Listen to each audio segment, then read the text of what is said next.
Hello friends, मैं शंकर स्वागत करता हूं आपके अपने यूट्यूब चैनल शंकर एजुकेशनल अड्डा में। दोस्तों, इस वीडियो में हम देखने वाले हैं एमए थर्ड सेमेस्टर ज्योग्राफी। आपका सेकंड पेपर है जिसको आप बोलते हैं रीजनल डेवलपमेंट एंड प्लानिंग।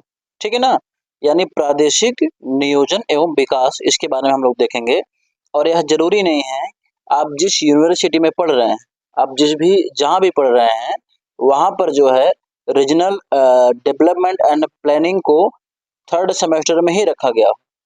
आप चाहे एमए में हैं, चाहे बीए में हैं, एमए बीए के किसी भी सेमेस्टर में हैं, अगर आपके सिलेबस में यह टॉपिक है यानी प्रादेशिक नियोजन है तो यह वीडियो आपके लिए बहुत ज़्यादा महत्वपूर्ण है। चलते हैं, आगे बढ़ते हैं। प्रश्न देखते हैं हम। लघुत्तरीय प्रश्न है कि प्रादेशिक नियोजन के उद्देश्य का संक्षिप्त वर्णन कीजिए। बहुत ही महत्वपूर्ण प्रश्न है, बार बार पूछा जाता है। चलते हैं, आगे बढ़ते हैं देरी न करते हुए। लिखा गया है कि प्रादेशिक नियोजन क्षेत्र विशेष के पर्यावरण के संदर्भ में शाश्वत विकास एवं उनमें समान वितरण की भावना लाने का प्रयास करता है। भैया, जो प्रादेशिक नियोजन है वो किसी विशेष क्षेत्र में क्या करता है, पर्यावरण के संदर्भ में विकास और उसके समान वितरण में जो है उसके समान वितरण की जो है भावना लाने का प्रयास करता है। प्रादेशिक विकास में असमानता को दूर करना इसका मुख्य उद्देश्य। भैया, जो प्रादेशिक विकास में असमानता देखने को मिलती है उसको दूर करना प्रादेशिक नियोजन का मुख्य उद्देश्य रहा है। चलते हैं, आगे देख लेते हैं। आगे दिया गया है कि इस असमानता को दूर करने के लिए, ठीक है ना, इसकी विभिन्न प्रक्रियाओं में ऊर्ध्वाधर एवं क्षैतिज समन्वय आवश्यक है। भैया, जो आपकी समानता है, असमानता जो है प्रादेशिक विकास में, उसको दूर करने के लिए जो है आपके इसकी प्रक्रियाओं में जो ऊर्ध्वाधर एवं क्षैतिज समन्वय जो है बहुत ज्यादा आवश्यक है। ठीक है ना, क्योंकि इसी से स्थानीय स्तर पर भी जनसंख्या की सहभागिता जो होती है वह सुनिश्चित होती है। भैया, यहीं से जो स्थानीय स्तर के लोग भी होते हैं, जनसंख्या जो होती है उसका भी भाग जो होता है प्रदेश के विकास में होता है। ठीक है ना, इसके अंतर्गत क्षेत्र विशेष की पारिस्थितिकी, सामाजिक, आर्थिक और राजनीतिक स्थितियों के अनुसार इसके कई उद्देश्य एक दूसरे के परिपूरक एवं अंतर संबंधित है।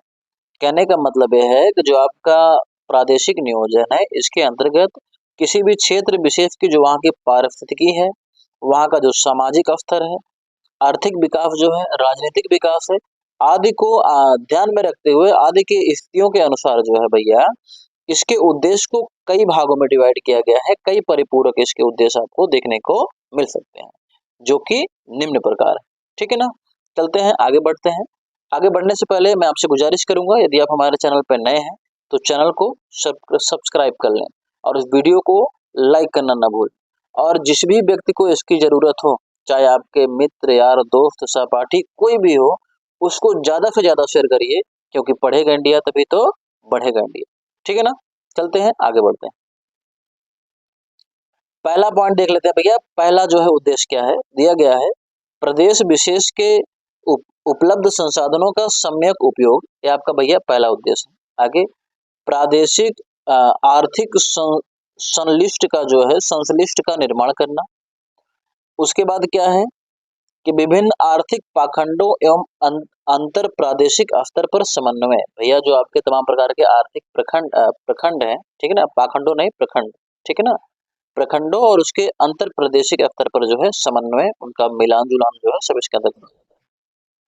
आगे, भू वैन्यासिक संगठन की प्रतिक्रियात्मकता में प्रतिक्रियात्मक जो है गहनता में वृद्धि लाना भी इसका काम है। किसका किसका काम है? प्रादेशिक नियोजन का उद्देश्य।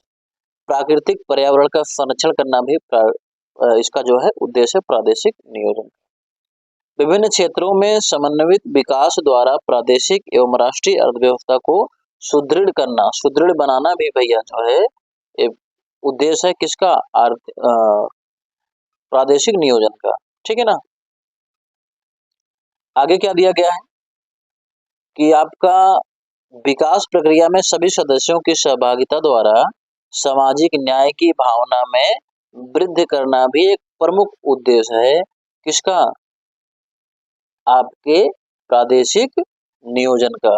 ठीक है ना, आगे दिया गया है कि क्षेत्रीय आधार पर भौतिक आवश्यकताओं की पूर्ति के लिए, ठीक है ना, पूर्ति के रूप में क्षेत्रीय आत्मनिर्भरता में वृद्धि करना भी इसका मुख्य उद्देश्य है। आई थिंक इतना आपको समझ में आया हो। अगर वीडियो आपको पसंद आई है तो चैनल को सब्सक्राइब करना और वीडियो को लाइक करना न भूलें। मैं फिर से कह रहा हूँ, इस वीडियो को ज़्यादा से ज़्यादा लोगों को शेयर करिए, क्योंकि पढ़ेगा इंडिया तभी तो बढ़ेगा इंडिया। मिलते हैं आपसे अगले वीडियो में।